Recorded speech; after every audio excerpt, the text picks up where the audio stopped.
अस्सलाम वालेकुम, मैं हूं इमरान वसीम। नाज़रीन, आज 29 अक्टूबर है, दिन है जुमेरात का और साल 2025। नाज़रीन, प्रोग्राम में सबसे पहले तो गज़ा पीस डॉक्यूमेंट्स की बात करेंगे। 8 ममालिक ने कोशिश करके हमास का इनपुट लेके जो मिस्र के शहर शर्म अल शेख में डोनाल्ड ट्रंप की मौजूदगी में जो पीस डॉक्यूमेंट साइन किया गया, जिसका मकसद ये था कि इस मुआहदे के नतीजे में गज़ा में अमन आएगा, जो गज़ा के अवाम हैं उन्हें सुकून मिलेगा, उन्हें इस्तेहकाम मिलेगा, वो पुरअमन ज़िंदगी बसर कर सकेंगे। लेकिन नाज़रीन, ये जंगबंदी और ये सीज़ फायर का डॉक्यूमेंट साइन होने के बावजूद भी दुश्मन मुल्क, जिसका मैं नाम भी नहीं लेना चाहता, उनकी तरफ से कल जो जंगबंदी की खिलाफ वर्जी की गई, उसके नतीजे में 104 जो फ़लस्तीनी हैं, 104 फ़लस्तीनी नाज़रीन शहीद हुए हैं, जिसमें 46 बच्चे हैं, 20 ख़वातीन हैं और मजमूई तौर पे 104 फ़लस्तीनी शहीद हुए हैं। तो ये बार बार जो इस पेस डॉक्यूमेंट्स की, इस जंगबंदी की जो खिलाफ वर्जी की जा रही है, और खिलाफ वर्जी करने के बाद जो दुश्मन मुल्क है, जो जालिम मुल्क है, वो कहता है जी मैं अब दोबारा से जंगबंदी जो है वो बरकरार रख रहा हूँ, दोबारा से जंगबंदी को बहाल कर रहा हूँ।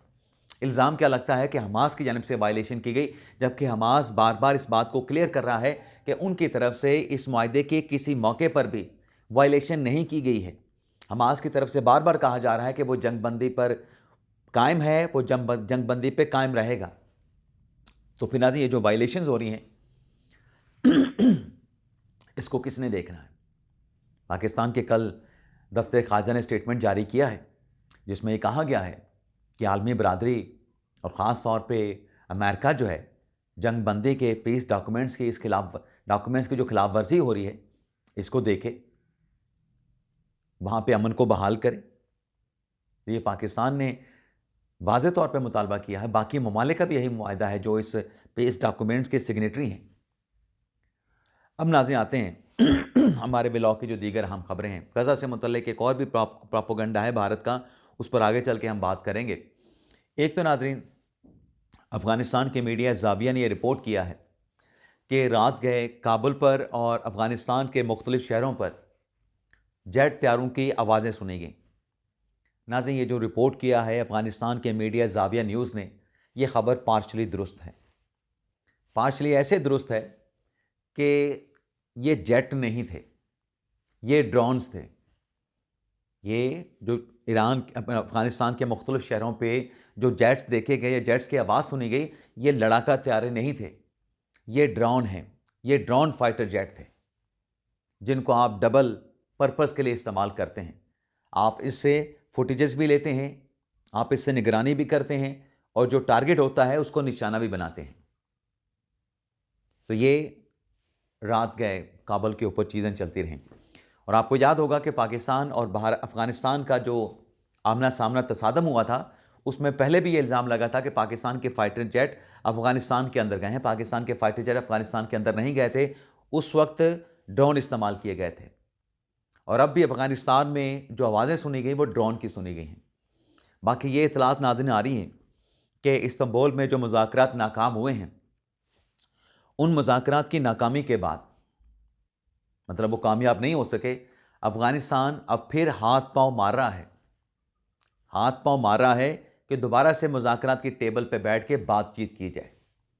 अफ़गानिस्तान फिर कुछ और दोस्त ममालिक के साथ जो है वो रवाबत करके पाकिस्तान को अप्रोच कर रहा है। लेकिन नाज़रीन, जो दरअंदाजियाँ हो रही हैं, जो दहशतगर्दी के वाक़यात हो रहे हैं, जिसके लिए अफ़गान सरज़मीन इस्तेमाल हो रही है, जो दहशतगर्दों के वहाँ पे महफूज ठिकाने हैं, उनका क्या? अब फील्ड मार्शल आसिम मुनीर साहब, वज़ीर दिफ़ा ख़ाजा आसिफ साहब, जिन्होंने वाज़ेह तौर पे पैगाम दिया है कि अगर जंग है तो फिर जंग ही सही। अगर अफ़गान सॉइल इस्तेमाल होती है, पाकिस्तान में दहशतगर्दी होती है, तो पाकिस्तान उसका मुँह तोड़ जवाब देगा। बल्कि राना सलाउल्लाह साहब ने तो ये कह दिया कि एक मरतबा तो तशफ़ी अफ़गानिस्तान की करवा दी गई है, एक दो मरतबा और तशफ़ी हुई तो ये मुज़ाकरात जो अब नाकाम हुए, आगे चल के मुज़ाकरात कामयाब हो जाएंगे। इनकी तबीयत पाकिस्तान दुरुस्त कर देगा। रवायती जंग में पाकिस्तान अफ़गानिस्तान का कोई मुकाबला नहीं, अफ़गानिस्तान पाकिस्तान के बराबर तक भी नहीं, दूर दूर तक पाकिस्तान के बराबर तक नहीं। लेकिन नाज़रीन, ये जो दलेरी, ये जो बहादुरी हमने आसिम मुनीर साहब की क़यादत में पाकिस्तान की अफ़वाज में देखी है, पाकिस्तान के जवानों के खून में देखी है, जो जज्बा देखा है, इसकी नाज़रीन वजह आसिम मुनीर साहब की क़यादत भी है।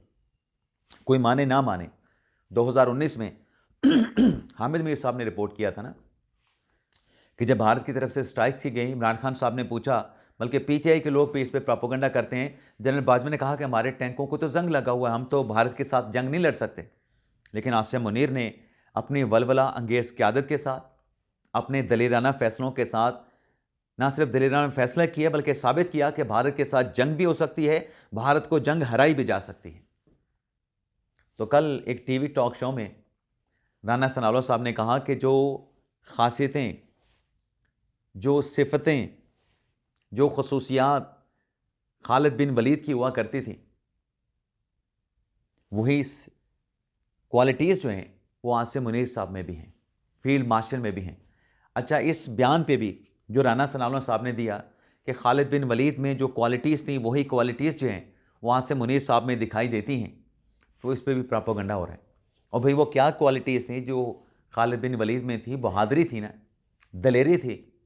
तो यहाँ पे तो बहादुरी और दलेरी की क्वालिटी की बात हो रही है, लेकिन जो प्रोपेगेंडा करने वाले हैं उन्हें सिर्फ एक बारीक सा नुक्ता चाहिए होता है। बाकी गज़ा पे नाजरीन जो भारत प्रोपेगेंडा कर रहा था जो भारत के अखबार ने खबर छापी थी, उसमें नाजरीन जो नई इंफॉर्मेशन सामने आई है, उसने भारतीय साजिश का जो पोल है, जो भांडा है, उसको फोड़ के रख दिया है। एक तो नाज़रीन जो ISF, जो इंटरनेशनल स्टेबलाइजेशन जो फोर्स में पाकिस्तान की शमूलियत जो है, उस पर पाकिस्तान ज़रूर गौर कर रहा है, लेकिन इस फ़ौज में शमूलियत से मुतल्लिक पाकिस्तान का किसी CIA, किसी मुसाद के साथ कोई मुआहदा नहीं है। अब ये जो अफवाहें फैलाना शुरू की गई हैं कि पाकिस्तान इंटरनेशनल स्टेबलाइजेशन जो फोर्स में शामिल होगा, इसमें इसराइल की आशीर्वाद है, इसमें जो है वो न जाने पता नहीं क्या क्या हो जाएगा। तो कुछ नाज़रीन चीज़ें क्लियर आपको कर दें। पाकिस्तान की फ़ौज वहाँ पे पीस पर्पज़ के लिए जाएगी, और पाकिस्तान की जो फ़ौज है वो वहाँ पे हमास को गैर मुसल्लह करने के लिए नहीं जाएगी। ये सरासर झूठा, बेबुनियाद प्रोपेगेंडा है, ये इल्ज़ाम है, क्योंकि ऐसा कोई मैंडेट जो है वो पाकिस्तान या किसी मुस्लिम मुल्क के पास ये मौजूद नहीं कि वो हमास को गैर मुसल्लह करे। और पाकिस्तान की मुमकिना जो शमूलियत है, मुमकिना शमूलियत, क्योंकि पाकिस्तान अभी गौर कर रहा है, सिर्फ इंसानी हमदर्दी पर मबनी अमन मिशन के तौर पे होगी, जिसका मकसद इमदादी काम, आम शहरियों का तहफ़्फ़ुज़, बारूदी सुरंगों की सफाई और तामीर नौ का काम है। जंग नहीं है पाकिस्तान का वहाँ पे काम। और फिर आलमी मिशन का असूल क्या होता है? आलमी मिशन का नाज़रीन असूल यह है कि वो किसी तनाज़े में अमन फोर्स जो है वो नहीं पड़ती है, बल्कि वो फोर्स जो है वहाँ पे अमन और इस्तेहकाम के लिए काम करती है। और माज़ी में पाकिस्तान के अमन मिशन मुख्तलिफ ममालिक में अपनी ज़िम्मेदारियाँ सरअंजाम देते रहे हैं, और पाकिस्तान ने आज तक किसी भी ऐसे मिशन में हिस्सा नहीं लिया जिसका मकसद किसी मुज़ाहमती गिरोह को गैर मुसल्लह करना हो। जैसे बवसिनिया में वहाँ पे मुज़ाहमती गिरोह थे, सोमालिया में थे, कांगो में थे। पाकिस्तान का किरदार वहाँ पर एक अमन कीपर का था, इंसानी खिदमत का था। यही किरदार यहाँ पे गज़ा में पाकिस्तान का होगा।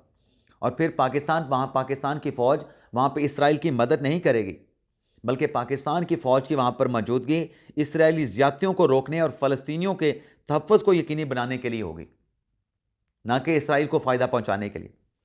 और इसराइल की और भी बहुत सारी बातें की गई। अगर पाकिस्तान की फ़ौज नाज़रीन वहाँ पे जाती है तो वो पाकिस्तान की फ़ौज अपनी कमांड के नीचे होगी। तमाम अक़वाम मुत्तहिदा के जो मिशंस में पाकिस्तान के दस्ते हमेशा, जहाँ कहीं भी पाकिस्तान अमन मिशन में गया है, पाकिस्तान के दस्ते हमेशा अपनी कौमी कमांड के नीचे रहते हैं। ये भी नाज़रीन क्लियर कर लें। और फिर इसमें यह भी है कि क्या ISF में शामिल होना इसराइल को तस्लीम करना है? यह भी नाज़रीन दरअसल झूठा, बेबुनियाद बयानिया है। किसी बैनुल-अक़वामी मिशन में शिरकत किसी मुल्क को तस्लीम करने के मुतरादिफ नहीं होती। पाकिस्तान की शमूलियत फ़लस्तीनी अवाम की मदद के लिए होगी। पाकिस्तान ने पहले भी कई इलाकों में अमन मिशन के तौर पर हिस्सा लिया है जहाँ इसने मकामी हुकूमतों को तस्लीम नहीं किया, जैसे कोसोवो, सोमालिया, जनूबी सूडान, बग़ैर किसी सफारती तब्दीली के।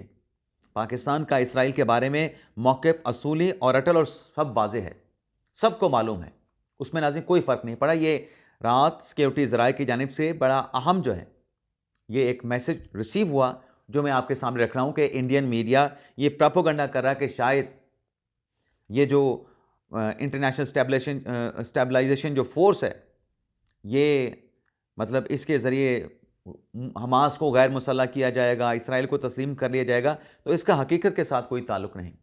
असल मकसद इस प्रोपेगेंडे का नाज़रीन क्या है, इसके पीछे मकासद क्या है?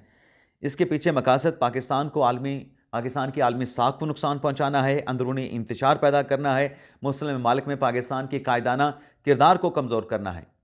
पाकिस्तान गज़ा जाएगा मुमकिना तौर पे हमास को गैर मुसल्लह करने नहीं, बल्कि फ़लस्तीनी के तहफ़्फ़ुज़, इंसानियत के दिफा और कायदे आज़म के नज़रिए के मुताबिक मज़लूमों का साथ देने के लिए। इजाज़त चाहते हैं नाज़रीन, अल्लाह हाफ़िज़।